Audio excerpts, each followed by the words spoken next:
Good morning all of you. तो पिछली कक्षा में प्रश्नावली 1.1 के लिए आपको अंकगणित की आधारभूत प्रमेय का परिचय दिया गया है, जो ये कहती है किसी भी भाज्य संख्या को अभाज्य संख्याओं के गुणनफल के रूप में लिखा जा सकता है और क्रम को छोड़कर ये गुणनफल अद्वितीय होता है। इसी का प्रयोग अनुप्रयोग अब HCF और LCM लिखने में किया जाएगा कि जब HCF निकालेंगे तो जो उभयनिष्ठ कॉमन फैक्टर्स हैं उनकी सबसे छोटी घात ली जाएगी और मल्टीप्लाई कर दिया जाएगा, तो HCF बता रहा होगा। LCM निकालेंगे तो जो अभाज्य संख्याएं गुणनफल बना रही हैं दी हुई संख्याओं का, उन संख्याओं को लेंगे और उनकी सबसे बड़ी घात जो बन रही होगी उसी का गुणनफल LCM बन जाएगा। तो ये 10वें के पृष्ठभूमि में HCF और LCM निकालने के लिए ये जो उपकरण अब सामने है अंकगणित का, जिसका प्रयोग छोटी कक्षाओं में HCF और LCM निकालने के लिए नहीं किया गया है, हम एक पारंपरिक ढंग से देख लेते हैं, बड़ों को करते हुए या सहपाठियों को करते हुए, बड़ों को देखते हुए, जैसे टीचर्स ने सिखाया कि ये देखो ये कॉमन फैक्टर, ये कॉमन फैक्टर, ये कॉमन फैक्टर। तो उदाहरण लिया था इस तरह का, क्या कि 6 और 20 की अगर बात थी, ठीक है, एक संख्या थी 6 और दूसरी संख्या थी 20, तो इसको लिखा गया 2 गुणा 3 और इसको लिखा गया 2 गुणा 2 गुणा 5। तो जब HCF की बात आई तो पुरानी विधि, पिछली कक्षाओं की पूर्व कक्षाएं जो थी,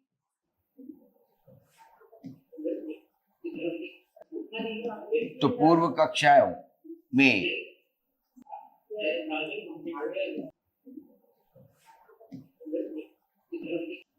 कक्षाओं में हम क्या कर रहे थे, HCF के लिए हमने कॉमन फैक्टर देखा, तो ये 2 दिख रहा है और उसके अलावा कोई दूसरा कॉमन फैक्टर दिख रहा है? नहीं दिख रहा है। ये ऐसे कर लिया तो वो 2 बन रहा है, हाईएस्ट कॉमन फैक्टर। ठीक है, कॉमन है ना, कॉमन की बात आई, उभयनिष्ठ, इसलिए हमने पाया कि पहले तो कॉमन फैक्टर ढूंढे जो दोनों में हो, तो 2 ही मिला, 3 इसमें है इसमें नहीं है, दूसरा 2 इसमें है उसमें अगला 2 मिल नहीं रहा है, इसमें 5 अकेला है वहां नहीं है, तो जो उभयनिष्ठ आया कॉमन, जो दोनों में है उभयनिष्ठ, तो वो 2 ही मिल रहा है और वो ही बड़ा हो गया। अगर दूसरा चाहिए होता, दिखता कॉमन, तो उसे भी लेते और गुणा करते। तो ये 5 पूर्व कक्षाएं माने कि कहीं 5 में भी जान जाते हैं, कहीं 6, 7 में जान जाते हैं, ऐसे ही 5, 6, 7, 8 भी ले लें, ठीक है, तो ये जान जाते हैं ऐसा। फिर LCM की जब बात करते हैं, तो जब LCM की बात करते हैं तो पहले फिर से कॉमन देख लेते हैं और बाकी जो बचते हैं वो सब लिख देते हैं। ऐसा ही करते आए हैं, जैसे किचन प्रॉब्लम हो, ऐसे नहीं ऐसे कर लो, ऐसे नहीं ऐसे कर लो, है ना, तो उस विधि में हम रहे हैं। ठीक है, हाँ, नमक ज्यादा है, ठीक है, थोड़ा पानी गर्म करते हैं और डाल देते हैं, ठीक है, ऐसा। तो ये कुछ उस तरह की विधियों में चला गया किचन प्रॉब्लम्स। वास्तविकता क्या है फैक्टराइजेशन को लेकर, उस तक हम 10वीं कक्षा की पृष्ठभूमि में वो ज्ञान ले रहे हैं। एलसीएम 2 मिला, उसे एक बार लिखा, और फिर किसी टीचर ने, शिक्षक महानुभाव ने ये बताया कि नहीं, जो बचे हैं वो सब लिख लिए जाएंगे। ऊपर 3 बचा, नीचे 2 और 5 बचे। हम ये करते आए हैं। और नहीं तो कोई कहता है ऐसे नहीं, जब एलसीएम निकालना है तो आप ऐसे किया करें, 6 और 20 आप ऐसे लिख लें।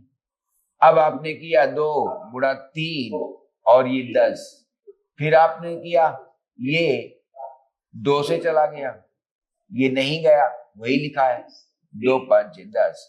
अब देखा 3 और 5 दोनों अलग अलग जा रहे हैं, ठीक है, तो उन्हें भी लिख लिया जाए, चाहे आया लिखें। कुछ स्टूडेंट्स ऐसे ही कैरी कर देते हैं प्रोडक्ट, और कुछ स्टूडेंट्स अभी और भी लिखते हैं, क्या कुछ तो यही छोड़ देते हैं कि 2 गुणा 2 गुणा 3 गुणा 5 ऐसे लिख देते हैं, और कुछ स्टूडेंट्स ऐसे कर देते हैं, देखो जरा ध्यान से।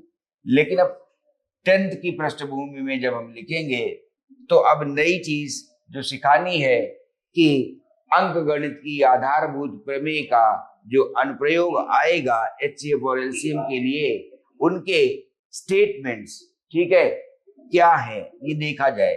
2 गुणा 3, 2 गुणा 10, फिर आया ये 3, अगर लें तो 1 आ गया, और ये 10 ही रहा। अब कह रहे हैं 2 तो 5 आ गया, तो कोई पूरा यही ले आना चाहता है, ठीक है, कॉमन प्राइम फैक्टर्स के रूप में, ठीक है, तो ये 5 अब ले लिया उसने। जब यहां वो लाकर छोड़ देता है तो कोई ऐसे लिखता है कि 1 1 तक लाता है। कोई विद्यार्थी जान जाता है कि इसकी जरूरत नहीं है, यहीं से कलेक्ट कर लो, 3 और 5 तो प्राइम हो गए हैं, 1 तक पहुंचने की जरूरत नहीं है, वो यहीं लिख लेता है। अब यहां से लिखा उसने तो 2 गुणा 2 गुणा 3 गुणा 5, तो वही चीज यहां लिखी। कुछ ऐसे लिखते हैं, कुछ ऐसे देखते हैं कि एक कॉमन मिला तो वो लिख लिया, और साथ ही साथ जो बचे वो लिख लिए, ठीक है। तो अलग अलग ढंग से विद्यार्थी लिखते रहते हैं। तो ये क्या आ गया, 2 गुणा 3 गुणा 2 गुणा 5, ठीक है, 60 आ गया। अब हम अगर 10th क्लास की ओर जाएंगे तो इसी को कैसे रिफाइनमेंट देंगे वो देखना है, ठीक है। कि एचसीएफ कहता है, एचसीएफ निकालने के लिए जो विधि बनी वो ये कह रही है कि कॉमन फैक्टर दोनों का ढूंढिए, और उन कॉमन फैक्टर्स की जो न्यूनतम घात है उनको कलेक्ट करिए, और उसके बाद क्या आएगा, उसके बाद उनका गुणनफल ही देगा। अब हमने कॉमन फैक्टर्स ढूंढे, कॉमन फैक्टर में 2 आया है, 2 की न्यूनतम घात कितनी है, 1, तो 2 की अब हम इस तरह से लिख रहे हैं 2 टू द पावर 1, यही न्यूनतम घात है, न्यूनतम घात, ठीक है, न्यूनतम घात। क्या कह रहे हैं, कुछ कह रहे हैं, तो न्यूनतम घात के कॉमन फैक्टर्स हम कलेक्ट करेंगे, उनको गुणा कर देंगे, दूसरा कॉमन फैक्टर मिला ही नहीं। अब एलसीएम की बात आ रही है तो इसे भी फिर से बार बार कहेंगे, जब सवाल निकालेंगे तो देखिएगा, यह लिखा भी देंगे। एलसीएम आएगा तो उसमें क्या कह रहे हैं कि जितनी अभाज्य संख्याओं से गुणनफल बना है, ठीक है, तो जिन अभाज्य संख्याओं से गुणनफल बना है, ठीक, उनकी अधिकतम घात क्या आई है। तो अब नई विधि में हम इसे घातों के रूप में लिखेंगे, 2 to the power 1 into 3 to the power 1, और 20 को हम लिख रहे हैं कैसे, तो 20 को लिखा हमने घातों में, अब लिखेंगे 2 की पावर 2 और इंटू 5 की पावर 1। तो हम देखेंगे जो भी अभाज्य संख्याएं गुणनफल बना रही हैं, ठीक है, उनकी अधिकतम घात का जो प्रोडक्ट आएगा वो। तो जो अभाज्य संख्याएं 6 और 20 का गुणनफल बना रही हैं, इसमें 2 और 3 है, इसमें 2 और 5 है, इनकी अधिकतम घात क्या हुई, तो हमने पहले लिखा 2, अब एलसीएम लिख रहे हैं। तो अभाज्य संख्याएं जो इनका गुणनफल बना रही हैं, 2 बना रहा है, ये है, 3 भी बना रहा है, 3 भी आया है। इनके गुणनफल के लिए जो अभाज्य संख्याएं प्रयुक्त हुई हैं उनको पहले लिख लेंगे। 3 और 5 का प्रयोग भी हुआ। अब इनकी अधिकतम घात लाएंगे, तो 2 की अधिकतम घात इसमें है कि इसमें 20 में, तो 20 में 2 की अधिकतम घात आई है, ये आया। 3 की अधिकतम घात यहाँ 0 है और यहाँ पर 3 की अधिकतम घात 1 है, वो लिख लिया गया। 5 की अधिकतम घात यहाँ पर 0 है और 5 की अधिकतम घात यहाँ पर 1 है। ये अधिकतम घात लिखी गई हैं उन अभाज्य संख्याओं की जिनके लिए हमें गुणनफल मिला 6 और 20 का। 6 और 20 को गुणनफल के रूप में देख पाने के लिए 2, 3 और 5 का प्रयोग हुआ है। उनकी अधिकतम घातें हम यहाँ पर चढ़ा देंगे और उसके बाद अब हम लिखेंगे 2 गुणा 2 क्या आया, 4 आया, 3 की पावर 1 3 आया, 5 की पावर 1 5 आया, क्या आ गया, 60 आया। अब इस तरह से देखना है। वो पिछली कक्षाओं में हम ये घात का सहारा लेकर और जो विधि बता रही है क्या कि एचसीएफ में न्यूनतम घात ले रहे हैं और एलसीएम में जो भी अभाज्य संख्याएं गुणनफल बना रही हैं उन अभाज्य संख्याओं के गुणनफल में हम ऐसा कर रहे हैं। ठीक है, क्लियर? तो अब आइए दूसरा सवाल देते हैं। आप कुछ कह रहे थे तो बताइए। ये उदाहरण दे दिया था और बोला है, तो अभी आप ध्यान दें। फिर मैं सवाल लिख रहा हूं और उस सवाल को लिखने के बाद जो बात दी गई है, कही गई है, उसे समझने की कोशिश करिए। आइए, पहले तो प्राइम फैक्टर्स ही लिखने पहले सवाल में। निम्नलिखित संख्याओं का अभाज्य गुणनखंडों के गुणनफल के रूप में, ठीक है, व्यक्त करना है। अब ये कक्षा 2 और 3 ही हुआ। ठीक है, आइए। तो 1.1 है प्रश्नावली। पहले सवाल में अभाज्य संख्याओं का गुणनफल बनेगा दी हुई संख्या, इसको लिखना है। पहले आया 140, तो देखिए पहला है, ठीक है। तो पहले सवाल का पहला पार्ट तो दिखाएंगे कि कैसे कुछ विद्यार्थी जब ऐसा लिख लेंगे रफ में, क्या 140, तब वो लिखना शुरू करेंगे। बता रहा हूं, वो यहां लिखेंगे, फिर 2 के बाद 35 लिखेंगे, फिर 35 आ गया तो 5 7, अब कुछ नहीं आया।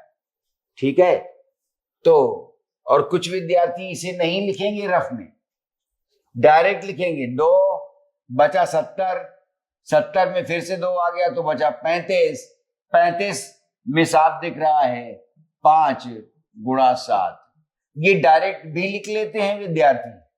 ठीक है, तो अब चूंकि जिस तरह से आधारभूत प्रमेय का अनुप्रयोग देखना है तो ऐसे भी लिख सकते हैं 2 to the power 2 into 5 to the power 1 into 7 to the power 1, ऐसा कर सकते हैं। ठीक है, क्योंकि इसी तरह से लिखेंगे कब, जब एचसीएफ और एलसीएम अगले सवालों में निकाल रहे होंगे। सेकंड पार्ट देखिए जरा, ठीक। और जब कोई बड़ा आ जाएगा नंबर और ऐसा लगेगा कि इसके डिविजिबिलिटी रूल्स हमें ध्यान नहीं है, 2 से भाग दें, 3 से, 2 और 3 तो समझ में आ जाता है।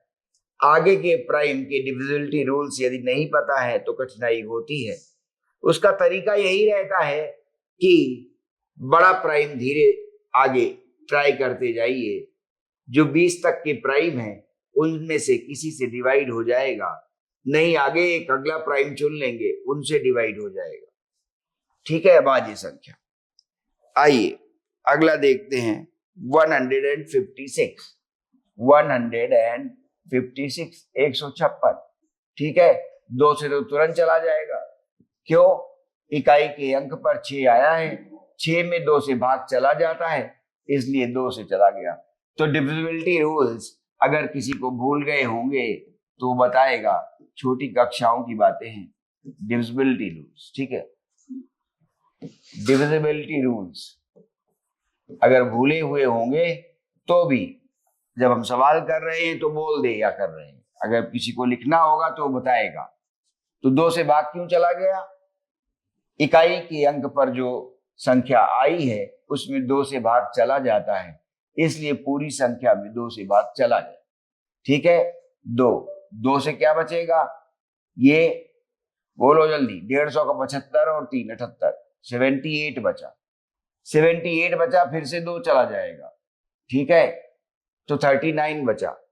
39 बचा, 39 साफ दिख रहा है, 3 से चला जाएगा तो 13 बच जाएगा। 3 × 30 ऐसे लिख लिया। कुछ विद्यार्थी ये करेंगे कि 156 रफ में लिखेंगे और उसके बाद ये शुरू करेंगे तो 78 आया। ठीक है, फिर वो कहेंगे 39 आया, फिर वो कहेंगे 3 से गया 13 आया, कुछ 13 यहां तक भी लाएंगे, जब 1 आ जाएगा तब छोड़ेंगे, और कुछ यहीं छोड़ देंगे 3 के बाद 13 पर। ठीक है, तो ये स्टेप अनावश्यक हो जाता है। तो अब इसके बाद फिर लिख लीजिए, 2 की घात कितनी है? 2, 3 की घात 1 आई है और 13 की घात 1 आई है। ऐसा इसलिए कर रहे हैं ताकि जब HCF LCM निकालें तब आपकी ये आदत बन चुकी हो। अब देखिए, ये 2 हमने लिखे हैं, अब तीसरा, चौथा और पांचवा 3 पार्ट और है।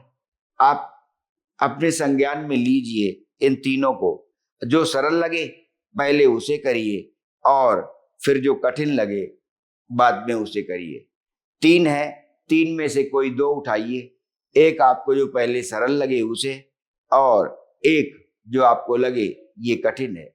3 में से 2 उठाने हैं, जरा लिखिए प्राइम फैक्टराइजेशन।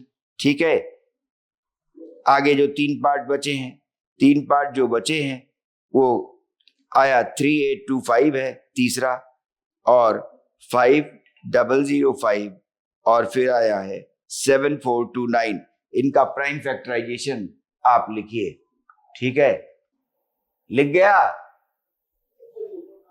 कौन सा मुझे बताना है? तीसरा, चौथा, पांचवा आपने कौन से 2 लिख लिए और आप कौन सा चाहते हैं मैं लिखूं?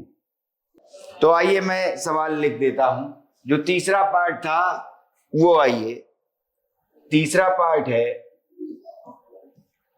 तीसरे पार्ट में फैक्टराइजेशन करिए और 3825 करिए फैक्टराइजेशन। मैं लिख दे रहा हूं, ठीक है, यदि आपके पास किताब नहीं है तो। चौथा पार्ट है 5005। हाँ बोलो, क्या कहना चाहते हैं? सर 1.1 का दूसरा और 1 पॉइंट।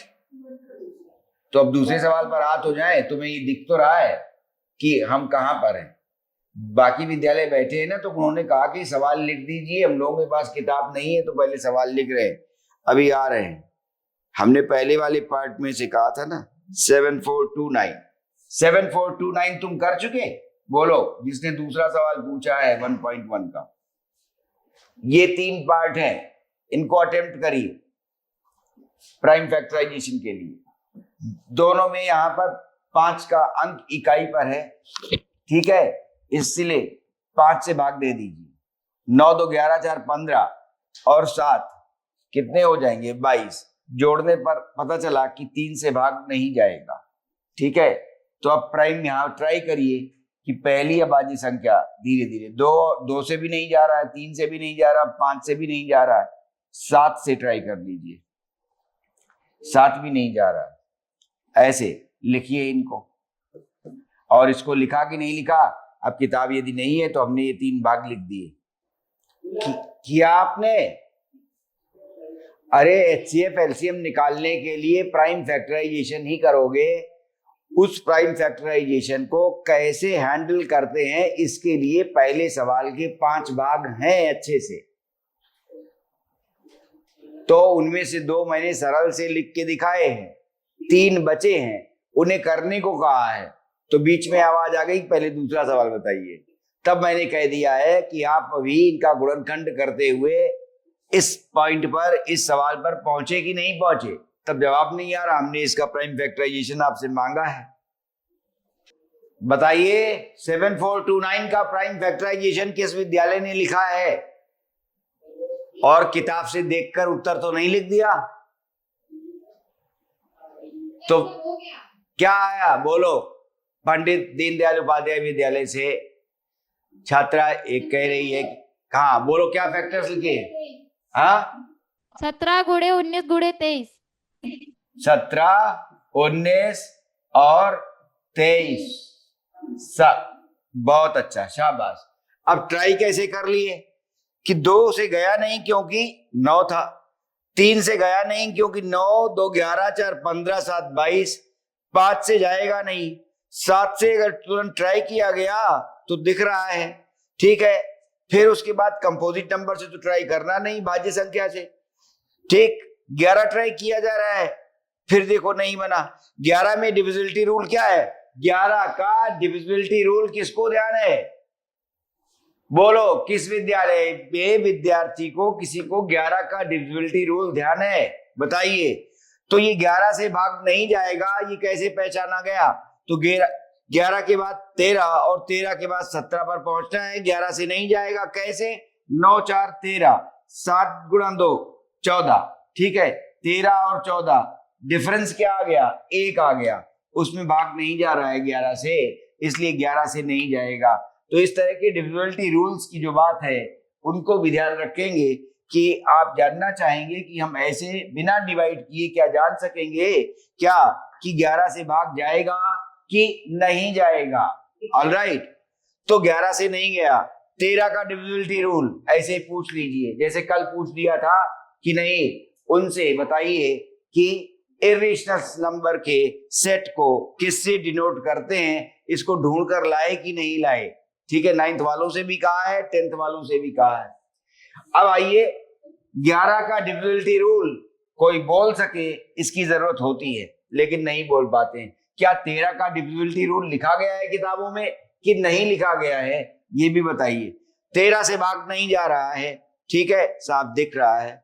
अब अगला प्राइम 17 आया, 17 से भाग चला गया, तो अपने आप पता चला कि अब 19 और 23 ही बच रहे हैं, ठीक है।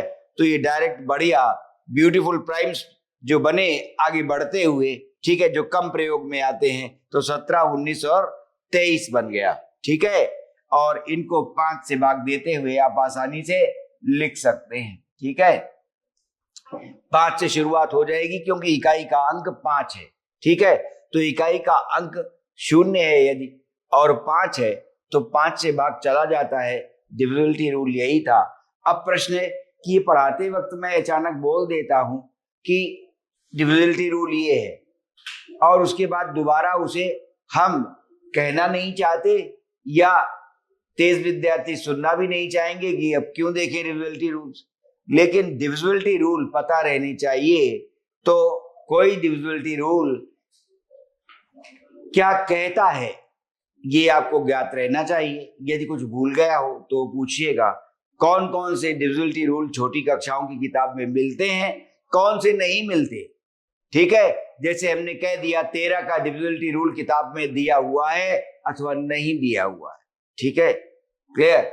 11 का डिविजिबिलिटी रूल क्या है कि जो सम संख्याओं पर अंक आए हैं और जो विषम संख्याओं पर अंक आए हैं, विषम संख्याएं, ठीक है, और सम संख्याएं, ठीक है। सम स्थान पर क्या है? सम स्थान पर और विषम स्थान पर, ठीक है। तो पहली, दूसरी, तीसरी और चौथी। तो विषम संख्याएं पहली और तीसरी 9 4 13, विषम स्थानों पर जो संख्याएं हैं 2 और 7, ठीक है, ये दूसरी और ये चौथी, ठीक है। 7 और 2 14, 14 और 13 का डिफरेंस 1 आ रहा है, वो 11 से भाग नहीं जाएगा, इसलिए 11 हट गया। इसी तरह से क्या 13 का डिविजिबिलिटी रूल है कि नहीं, ये सब करिए। अब आइए 1.1 में जो आप कह रहे थे कि दूसरा सवाल बताइए। तो पूर्णांकों के निम्नलिखित युग्मों के HCF और LCM ज्ञात कीजिए। तथा इसकी जांच कीजिए कि दो संख्याओं का गुणनफल HCF इंटू LCM है। ठीक है, ये देखा जाए तो पहला ला रहे हैं 26 और 21। आइए दूसरे सवाल को आगे बढ़ाते हैं। और अब ये दिखाया है कि कक्षा 5 और 7 जो कंसिडर किया गया है LCF और LCM की विधि लिखने के लिए, उसको थोड़ा परिमार्जित कर रहे हैं क्लास 10th में। आइए दूसरा 26 और 91, दूसरे का पहला है 1.1 ही चल रही है।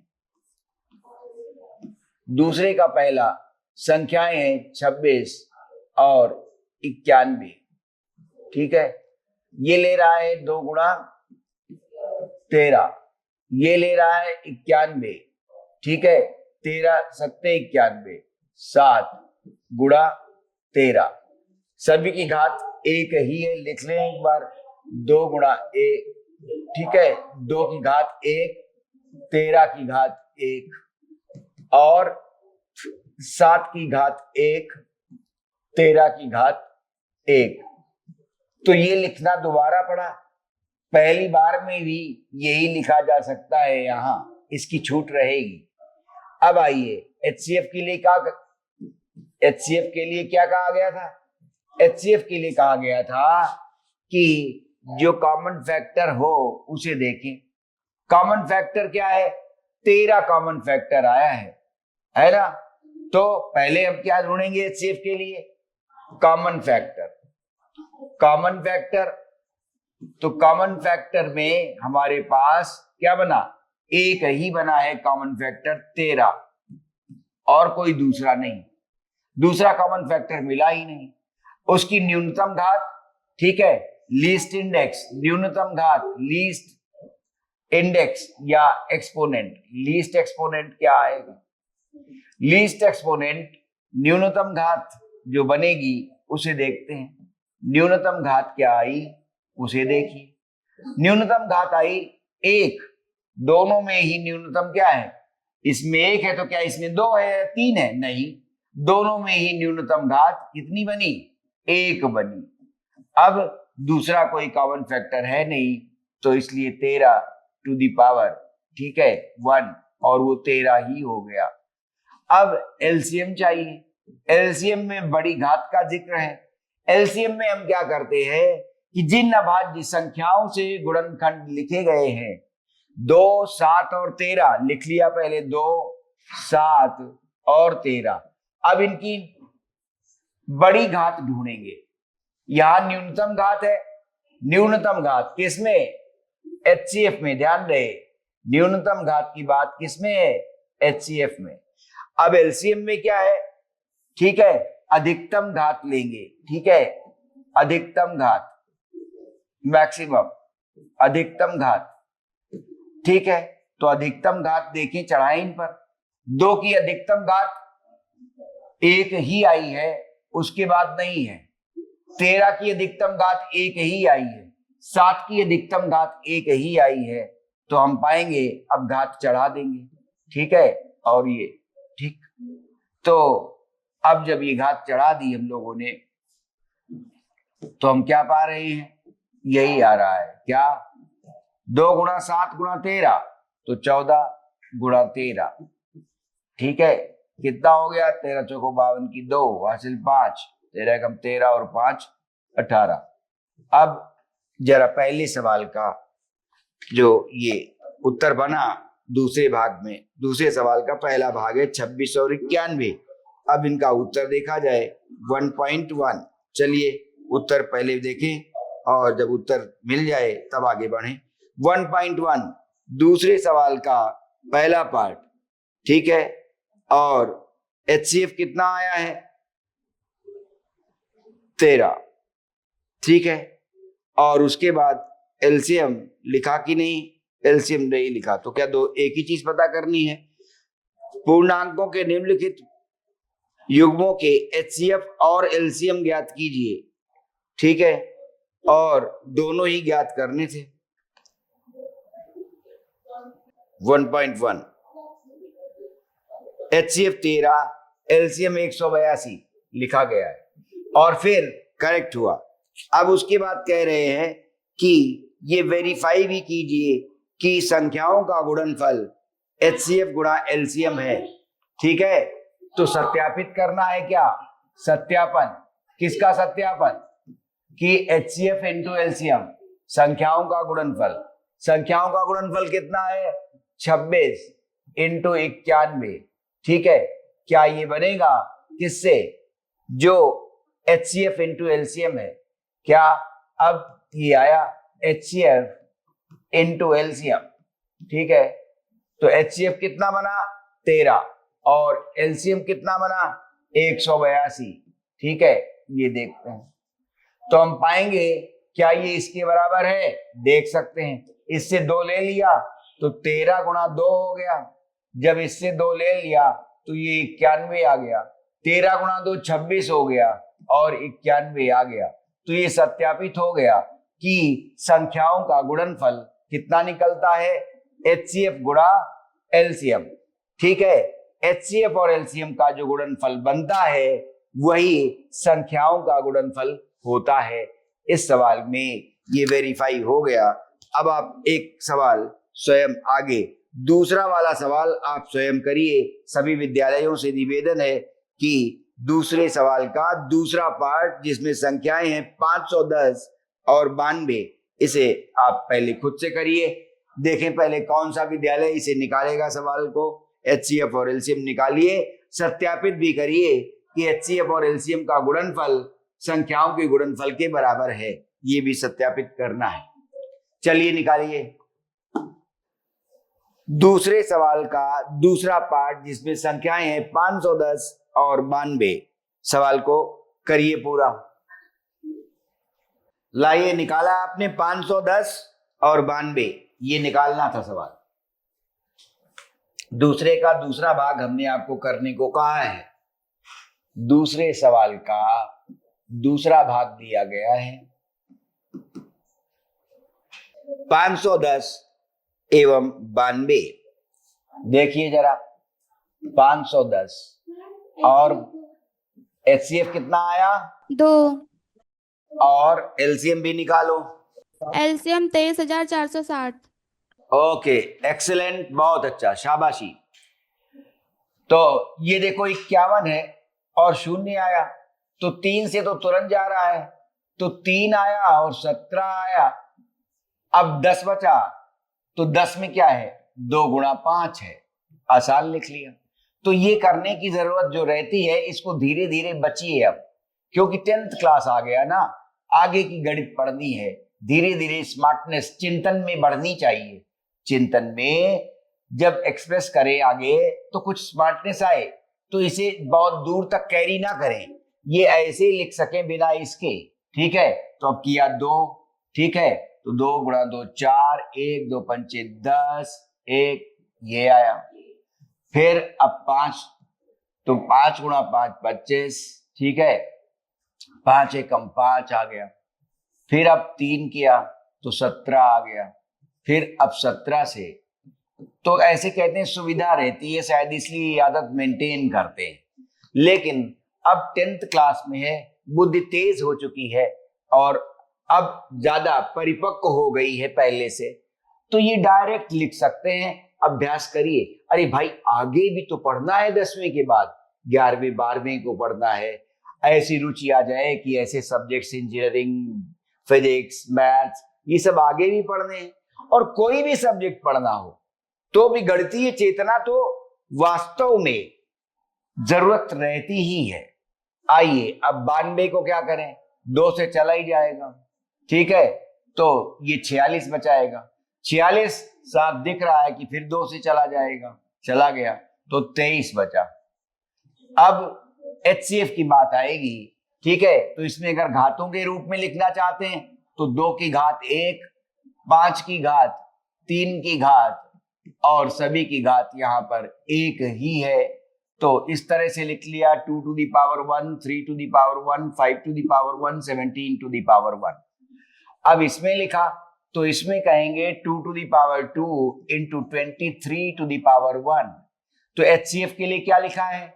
HCF के लिए पहले ये लिखा है कि कॉमन फैक्टर ढूंढिए, कॉमन फैक्टर की न्यूनतम घात ढूंढिए। ठीक है, तो पहले क्या लिखा जाएगा, HCF के लिए क्या कहेगा, कॉमन फैक्टर, कॉमन फैक्टर और फिर लीस्ट एक्सपोनेंट। ठीक है, कॉमन फैक्टर्स और उनके लीस्ट एक्सपोनेंट्स। ठीक है, लीस्ट एक्सपोनेंट, सबसे छोटी घात। ठीक है, तो देखिए जरा, कॉमन फैक्टर में केवल क्या मिला, 2 मिला, और 2 की न्यूनतम घात क्या है, देखिए जरा, इसमें 1 है और इसमें 2 है, तो 2 और 1 में न्यूनतम क्या हुआ, 1। तो न्यूनतम घात यहां कितनी आ रही, कॉमन फैक्टर और लीस्ट एक्सपोनेंट आया 1, तो क्या हो गया, 2 to the power 1 is equal to 2, तो ये HCF हो गया। ये 10वें की थ्योरी से लिख रहे हैं, और LCM क्या हुआ वो देखिए। तो LCM आ रहा है क्या, कि जिन अभाज्य संख्याओं को लेकर गुणनखंड लिखे गए हैं पहले उन्हें लिखिए। तो जो अभाज्य संख्याएं गुणनखंड करने पर आई हैं वो क्या है, 2 है, 3 है, 5 है, 17 है और 23 है। ठीक है, ये चीज सारी अभाज्य संख्याएं जो गुणनखंड कर रही हैं दोनों संख्याओं का, वो 2, 3, 5, 17 और 23। अब इसमें क्या था, तो ये अभाज्य संख्याएं लिखी गई, तो ये ऐसे लिखा जाता है समस्त, ठीक है, अभाज्य संख्याओं, ठीक है, जो गुणनखंड बना रही हैं। ठीक है, अभाज्य संख्याएं, अभाज्य संख्याएं जो गुणनखंड बना रही हैं, और उनकी क्या, अधिकतम घात। अब ठीक है, अभाज्य संख्याएं, उनकी अधिकतम घात ली जाएगी, और अधिकतम घात फिर गुणनफल देख लिया जाएगा, अधिकतम घात, अधिकतम घात, अधिकतम घात कितनी है, 2 की घात, यहाँ 1 है यहाँ 2 है, तो अधिकतम घात तो 2 मानी जाएगी, इसलिए 2 का हो गया। 3 की घात 1 ही आई, 1 लिख ली गई। 5 की घात भी 1 ही है अधिकतम, 17 की घात भी 1 है, और 23 की घात भी 1 ही है। अब ये आ गया 4 गुणा 3, 12 पंचे 60, ये आया 60 गुणा 17। अब बाहर रफ में मल्टीप्लाई करना पड़ेगा कि नहीं, इसे भी देखिए, 17 गुणा 6 102, ठीक है ना, क्लियर, और ये 0। अब बाहर रफ में मल्टीप्लाई करना पड़ा कि नहीं, इससे बचना चाहते हैं, समय बचेगा। 23 गुणा 0 0, ठीक है, और 23 गुणा 2 46 की 6, हासिल 4, 23 गुणा 0 0 और 4 की 4, 23 गुणा 1 23। ठीक है, तो ये रफ में मल्टीप्लिकेशन नहीं ले गए हैं, ठीक है, तो इस तरह से भी मल्टीप्लिकेशन करिए। ठीक है, तो उत्तर निकला 23460, ठीक है, और इसमें ये बताया कि बाहर रफ में मल्टीप्लिकेशन ना करना पड़े, तो ये दूसरा सवाल हो गया। राम जानकी विद्यालय से छात्रा ने उत्तर दिया था, शाबाशी है उसको। ठीक, अब आइए तीसरा सवाल भी किया जाए, 336 और 54, ये तीसरा पार्ट है, उसको भी लाया जाए। चलिए तीसरे पार्ट को आगे करते हैं। ये अभी किसी को लिखना तो नहीं है, तो आगे आइए, तीसरा पार्ट ले रहे हैं दूसरे सवाल का। दूसरे सवाल का तीसरा पार्ट संख्याएं दे रहा है 336 और दूसरी संख्या है 54। ठीक है, अब इनका HCF और LCM चाहिए। देखिए सभी विद्यालय, तीसरा निकाल लिया, ठीक है, तो हो चुका है, इसके लिए शाबाशी। अच्छा, अब आइए तीसरे सवाल में आ रहे हैं, अभाज्य गुणनखंडन विधि द्वारा निम्नलिखित पूर्णांकों के HCF और LCM ज्ञात करने हैं। अब 3 आ गए हैं, चलिए तो देखें क्या है कि जब 3 आ गए हैं तो वो विधि जो हमारे पास छोटी कक्षाओं की थी, ऐसा लगता है कि कुछ लड़खड़ा रही है, इसलिए 10वें में जो कहा गया है कि न्यूनतम घात और अधिकतम घात, न्यूनतम घात HCF में और LCM में अधिकतम घात। HCF में कॉमन फैक्टर और LCM में अभाज्य संख्याएं। LCM में अभाज्य संख्याएं, HCF में कॉमन फैक्टर, HCF में न्यूनतम घात और LCM में अधिकतम घात। तो आइए अब तीसरे सवाल को लेते हैं और उसमें पहला सवाल है 12, 15 और 21। अब ये तीन संख्याएं दी हैं, देखिए इनमें आप गलती तो नहीं कर देते, पहले निकालिए 12, 15 और 21। ठीक है, ये तीन संख्याएं हैं, इनका HCF और LCM चाहिए। जब तीन संख्याएं दी रहती हैं तब कैसे करते हैं, चलें आगे बढ़े। क्या अभी जो सिखाया था कि HCF में कॉमन फैक्टर और न्यूनतम घात, ठीक है, LCM में सभी अभाज्य संख्याएं और अधिकतम घात, तो इनमें भी कुछ वही अपनाने की कोशिश करिए। देखिए 12 को क्या लिखा गया, 2 गुणा 3, 4 गुणा 3 12 हो गया, 15 3 गुणा 5 हो गया, 21 3 गुणा 7 हो गया। तो घात में लिख लें 2 की पावर 2 इंटू 2 की पावर 2 इंटू 3 की पावर 1 और 3 की power 1 into 5 to the power 1, 3 की power 1 into 7 to the power 1। अब चले HCF देखें क्या बना। HCF में कॉमन फैक्टर ढूंढा जाता है। कॉमन फैक्टर देखें 2 3 3 है, दोनों तीनों में नहीं है, एक में ही है। 3 देखें, 3 और 3 मिल गया कॉमन फैक्टर। ठीक है, तो कॉमन फैक्टर एक 3 मिला, क्या 5 कॉमन फैक्टर में गिना जाएगा? 5 यहां नहीं है, यहां है, यहां नहीं है। 7 यहां है, यहां नहीं, यहां नहीं। तो 7 या 5 कॉमन फैक्टर नहीं बना पा रहे हैं। 2 भी कॉमन फैक्टर नहीं बना पाया, 3 ही कॉमन फैक्टर बन पाया। तो कॉमन फैक्टर और उसकी अधिकतम घातें, कॉमन फैक्टर्स, ठीक है, और फिर अधिकतम घात। ठीक है, नहीं, अधिकतम घात किसमें थी? LCM में। न्यूनतम घात की बात आएगी, याद रहे, न्यूनतम घात। ठीक है, तो न्यूनतम घात। अब कॉमन फैक्टर निकला क्या?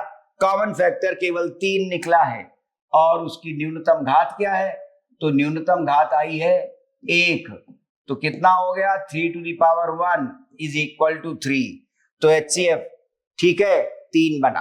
अब आइए LCM पर, और अब पुरानी कक्षा 5 की विधि को धीरे धीरे छोड़ दीजिएगा, क्योंकि आगे सब्जेक्ट नंबर थ्योरी भी है, तो ये सब चीजें पता रहनी चाहिए। ठीक है, हाँ, तो 15 और 21।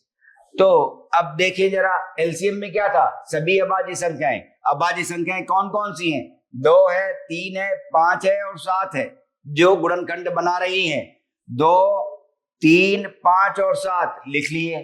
2 3 5 और 7 लिख लिया। अब ये लिखने के बाद LCM में अधिकतम घात देखें, तो अधिकतम घात 2 की कितनी है? 2 आई है।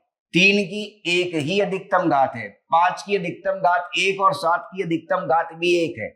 तो ये 2 की अधिकतम घात 2, 3 की अधिकतम घात 1, 5 की अधिकतम घात 1, 7 की अधिकतम घात 1 ही प्रयुक्त हुई है। तो ये क्या गया? 4 गुणा 3 12, 5 60, ठीक है, गुणा 7, ठीक है, तो 7 गुणा 7 आ गया, 7 गुणा 6 42 हो गया, 420 आ गया। अब उत्तर देखा जाए क्या कि LCM 420 बन रहा है, उत्तर सही है अथवा गलत।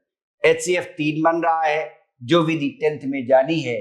ठीक है, LCM में क्या है, फिर से याद दिला दें, LCM में अभाज्य संख्याएं और अभाज्य संख्याओं में अधिकतम घात। अभाज्य संख्या और साथ ही साथ क्या? अधिकतम घात। फिर क्या लोगे? अधिकतम घात। तो अधिकतम घात कलेक्ट की, सभी जगह पर गुणनखंड में अधिकतम घात कितनी है वो लिया, तो अधिकतम घात, अब उनका गुणनफल देख लिया, तो 420। उत्तर आप किताब में एक बार खुद भी देखिए और कोशिश करिए कि किताबें अगले हफ्ते में सभी तक आ जाएं। 1.1 तीसरे सवाल का पहला पार्ट। 1.1 का तीसरे सवाल का पहला पार्ट। एलसीएम आया 420, एचसीएफ आया 3। यही है उत्तर, लिख लीजिए। और धीरे धीरे ये बताएं कि कितने विद्यार्थी ऐसे हैं जो 10वें में जो विधि लिखी जा रही है, क्या कॉमन फैक्टर, यहां पर अभाज्य संख्याएं, कॉमन फैक्टर में न्यूनतम घात, और यहां पर एलसीएम में अभाज्य संख्याओं के साथ अधिकतम घात, तो इस विधि में पारंगत हो रहे हैं धीरे धीरे कि नहीं? ठीक है, चलो आगे।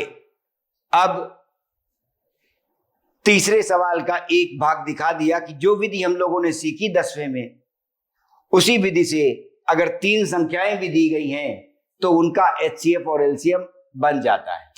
तो अब आप कोई और करिए, 17, 23 और 29, ये इजी पड़ेगा, ठीक है, और इसे करिए, ठीक है, क्योंकि संख्याएं इसी तरह की हैं। और इसमें आया 17, 23 और 29। सोचिए जरा, ये बहुत जल्दी उत्तर दे देगा ये सवाल, संख्याएं ही इस तरह की हैं।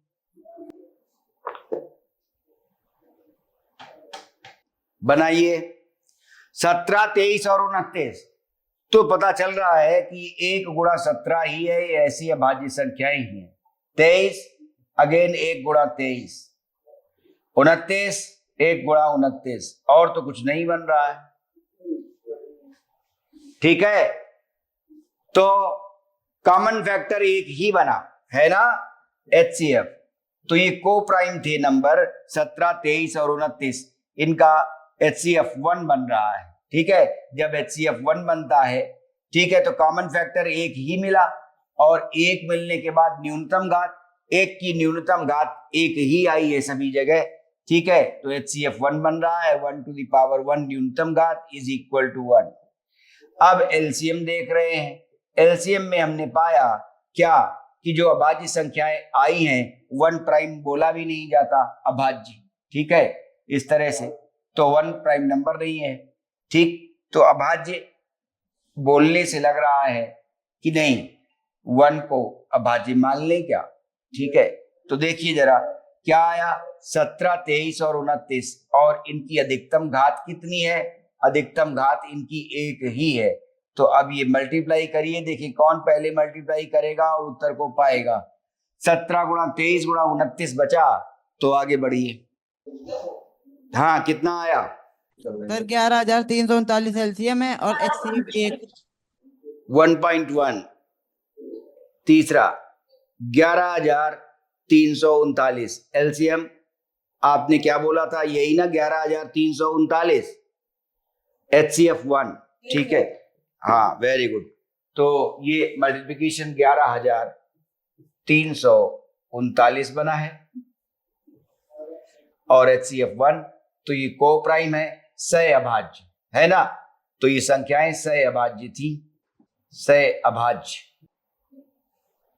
आइए, तो तीसरा पार्ट भी, अभी जो 5 मिनट बचे हैं, 2 मिनट, तो तीसरा पार्ट भी करिए। 8, 9 और 25, ठीक है, उसमें 3 संख्याएं हैं, 8, 9 और 25, ठीक है। तीसरा पार्ट आया,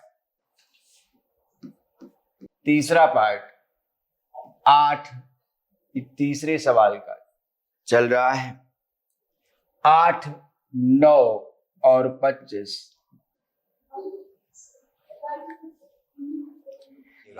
हाँ बोलो। एचसीएफ 1 आया है और एलसीएम 1800। तो वो भी देखते हैं, चेक कर लेते हैं।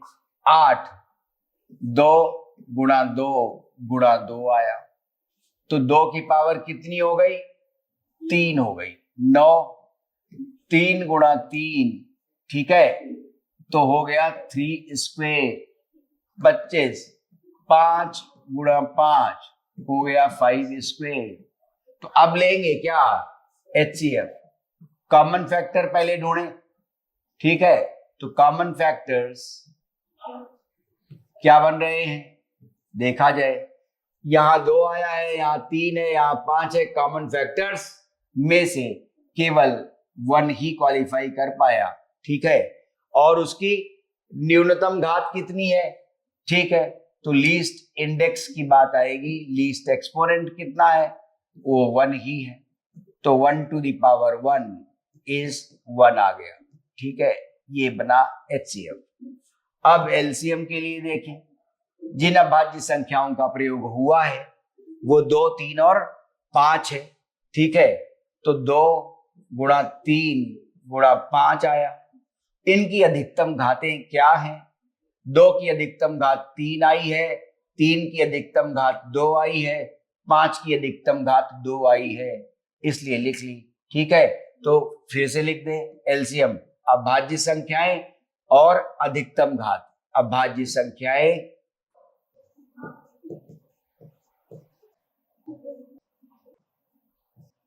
और अधिकतम घात, एवं ये कई बार लिख रहे हैं अधिकतम घात, ताकि धीरे धीरे करके याद हो जाए, ठीक है, अधिकतम घात। तो आप ये भी देखिए कि टीचर्स को कुछ ज्यादा याद हो जाता है विद्यार्थियों से, तो पता ये चलता है अरे कुछ नहीं, इनको बार बार लिखना पड़ता है, बार बार बोलते हैं, इसलिए इन लोगों को ज्यादा याद रहता है, ठीक है। तो कितना आ गया, 8 आ गया, और ये क्या हो गया, 9 हो गया, ये क्या हो गया, 25 हो गया, ठीक है, क्लियर। तो 25 गुणा 9 225 बढ़िया है, और गुणा 8 आ गया, ठीक है। 8 पंजे 40 का 0 हासिल 4, 8 दूनी 16, 4 20 का 0 हासिल 2, 8 दूनी 16, 2 18। यही उत्तर है 1800। बोलो क्या उत्तर है, कोई बोले? Yes sir. ठीक है, चलिए शुभकामनाएं, फिर अगली कक्षा में मिलते हैं।